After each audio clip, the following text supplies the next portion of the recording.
Hello and welcome to Mercer University's McAfee School of Theology podcast. My name is Dr. David Garber. I am an associate professor of Old Testament and Hebrew here at the McAfee School of Theology.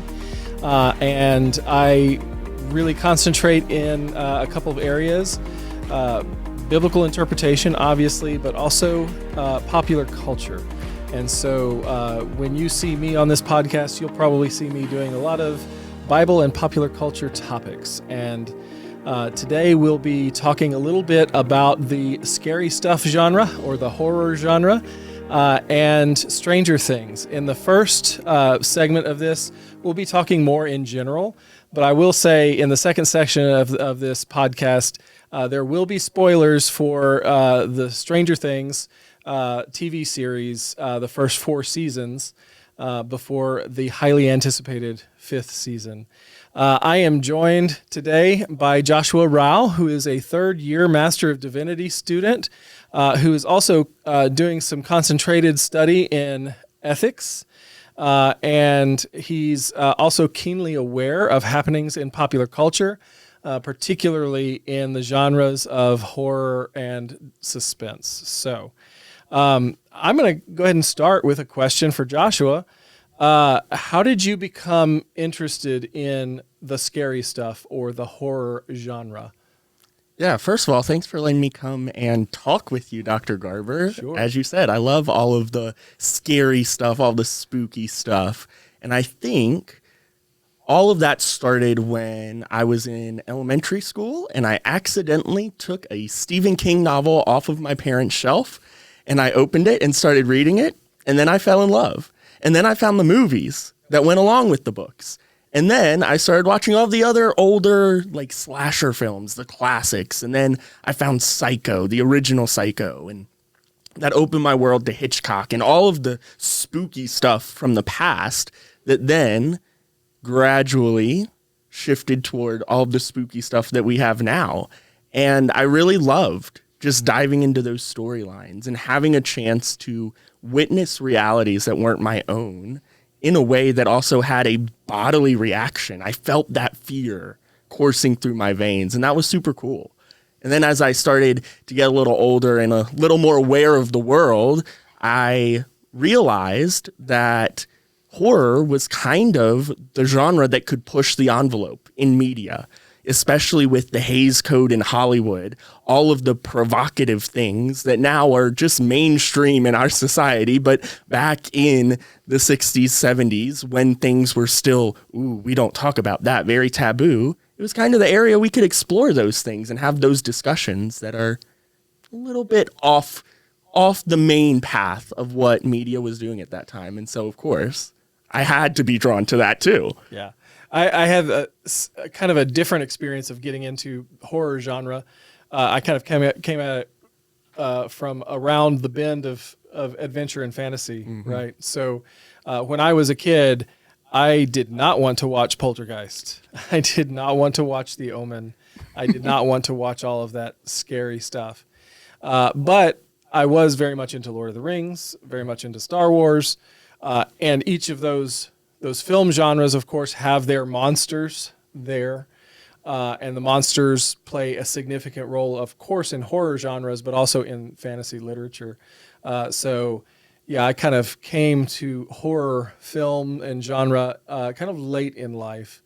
In fact, when we're talking about Stranger Things, Stranger Things isn't necessarily a horror series. It's kind of a fantasy adventure series with horror elements in it, which I make that kind of genre distinction because that's what I do as an interpreter. As I think about genre, I think about how things interact with one another.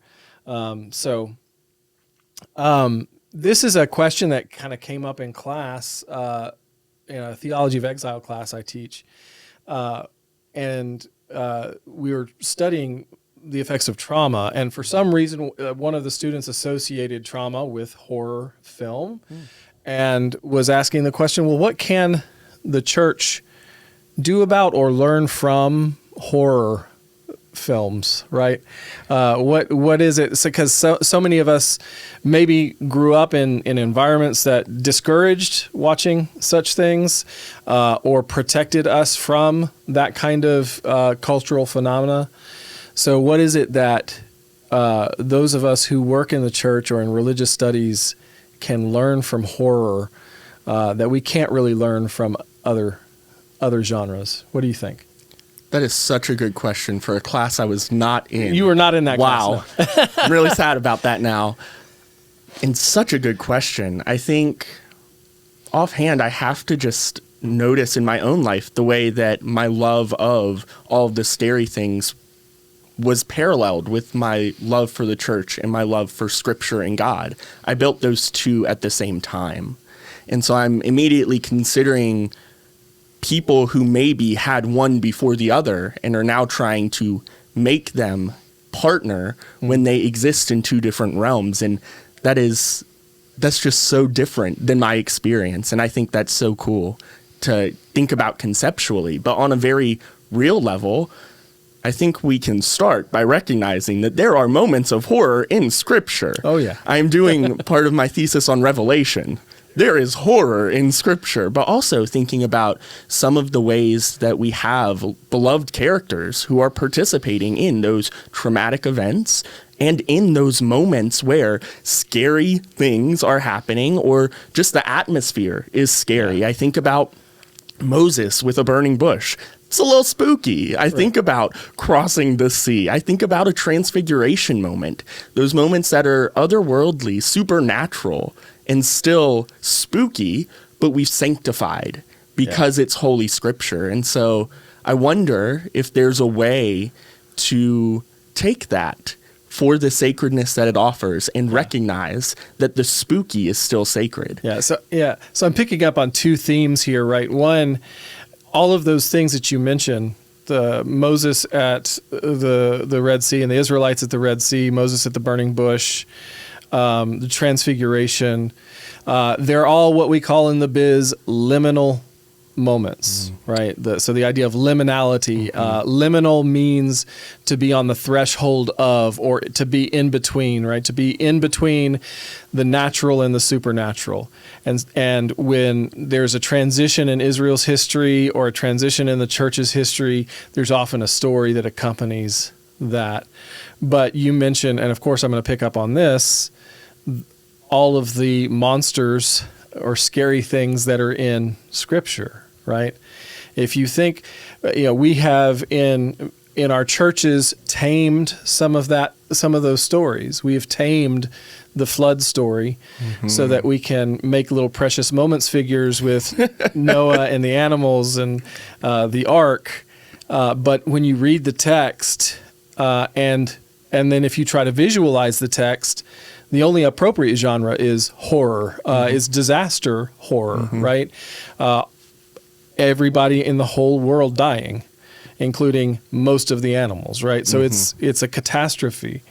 If you think about the Exodus, there is trauma in that for sure. First of all, the kind of consistent trauma of being enslaved in Egypt, but also the trauma of, okay, how do we become a nation after we've been enslaved?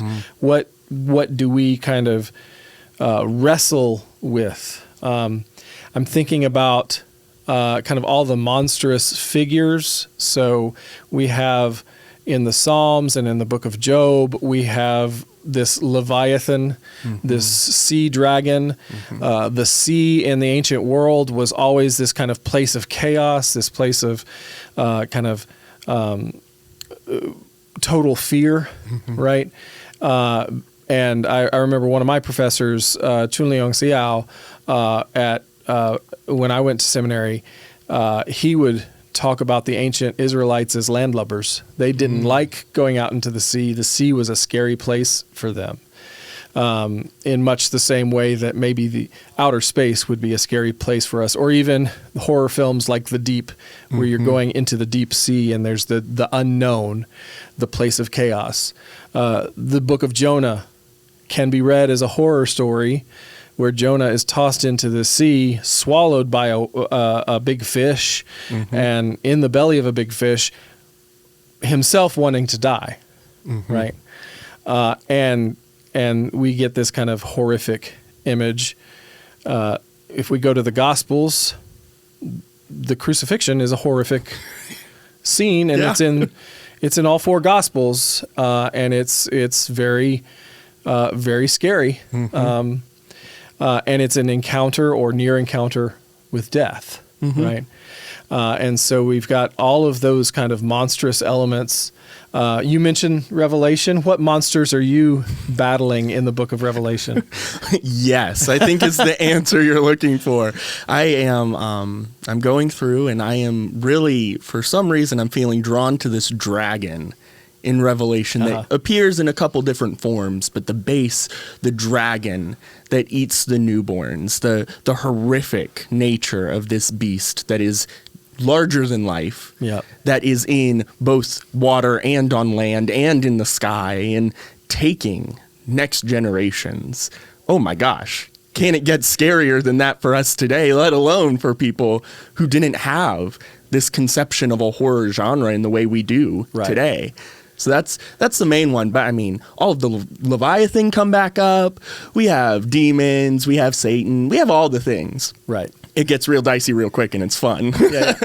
Yeah. So, and the imagery of Revelation is fantastic imagery. It also, one of the things that it does that I think all popular culture does. And so notice how I'm putting the book of Revelation. It was popular culture for the Christians at the time. I agree. That was what they were reading. That's what they were hearing. And that's one of the ways they worked out through narrative and imagination how they would respond to the empire that they were oppressed under. So you've got this kind of genre of literature that is very meaningful for them, but it also draws upon all these other sources within Scripture, right? So I just did a presentation at a faith community where I talked about apocalyptic literature, and I'm about to do a class on apocalyptic literature. I'll be there with you. No worries. I'll be there. And that class, that class is really born out of an experience I had maybe in the 8th or 9th grade. I was fascinated with the book of Revelation in the 8th or 9th grade. And I had a friend, I can't remember if he was atheist or Jewish, but we talked a lot about the book of Revelation, and he basically said, you can't really understand that book of Revelation without knowing Zechariah, Daniel, Genesis, everything from the Old Testament, right? And so it's this sense of the book of Revelation drawing upon the literature that preceded it, drawing upon the imagery that the people themselves would be familiar with, and using that to develop a response to whatever the situation the early church was facing under the empire, right? So that's one thing that fascinates me about popular culture is how it takes things and remixes them, and we'll talk a little bit about that. Oh, for sure. Yeah. So, in general, how were you introduced to Stranger Things, and what is so this is the spoiler-free segment. Yes. So, what is your kind of current analysis of Stranger Things in the popular sphere? Two big questions. I think even before I answer those questions, I just want to mimic how I witness so much of that remixing. I love that word, that remixing of culture that we see in the horror genre, in the suspense thriller genre, the drawing on something you're familiar with, something you know, something that's maybe even comfortable, and then just tweaking it a little bit, looking at it from a different perspective, giving a new angle, new lighting, new music, and all of a sudden you're going to have nightmares for weeks. Yeah. And just how cool that is that we have that ability to draw on history that's already embedded in culture. And I think Stranger Things does that so well. I think they draw on different things to make it make sense for people who are living in the real world. And I think that's part of the attraction. I think there's a lot of nostalgia in society, but also for individuals as they encounter the atmosphere, the places, the small little details of the props or the music that's going on in Stranger Things. It's a nostalgic show that's able to welcome some folks who, not me, but some other folks who lived through the period of the 70s into the 80s, into the 90s, and kind of have all of those cultural references. And so it's comforting. It's a way to look back and remember, to just experience life over again. But then they start tweaking things. They start looking at things from another perspective, and it starts changing the way that, at least for me, history has been taught. For you, maybe life was experienced, but we'll get into that later. Hey, now. Look, but the way that then questions start arising that maybe weren't present in the cultural memory. Right. The way that we can start addressing deeper underlying themes that were happening in the sphere of social life, in the sphere of politics, religion, music, other media going on, that at the time were just, that's life. It's happening, right? We can look at the top 100 chart, and that's happening now, and that's cool. But then looking back on it years later, we get a different perspective. We've lived a little bit longer. We're able to kind of put it into focus. And I think that's one of the cool things that's kind of shot Stranger Things up the charts and made it such a popular pop culture. It draws on all of those things that make it nostalgic for some, or brand new, illustrious for some of us, and engage it in a way that's intergenerational. And I think that's cool. Yeah, you get, so as one who experienced 1980s culture as a preteen and teenager, it's amazing. Like when it first came out, people were asking, where are their parents? What are they doing? Mm-hmm. Why are they letting their kids be out this late at night on their bicycles? I definitely asked that question. and I was sitting there like, well, no, that's what we did. I mean, there was less of a culture of fear in that sense, though there were other elements of a culture of fear. When we still had the general anxiety of the Cold War and nuclear holocaust and those kinds of things, and we had general anxiety around missing persons and those kinds of things. But those of us who grew up in that time period relate to the show so well because we were like, yeah, we would have been doing that. We would have been riding our bikes, and had we faced the supernatural challenges that these young kids face, that's kind of how we would do it. In fact, we're all kind of thinking about the historical sources for this text, right? If I'm thinking about it as a text. The historical sources for Stranger Things begin with a couple of cultural things that happened in the 80s. One is the film The Goonies. I know that one. Which is like, it's an adventure story that has some horror elements, that has some pirate elements. It's got this spookiness to it. But really what sets it apart is that while there is a central character kind of, it's a ensemble. Yeah. It's an ensemble piece, which is really what Stranger Things is trying to emulate. We've got a group of kids, all of whom are kind of misfit in society in some way or another, and the story is able to explore these kind of misfit children through the adventure that they take.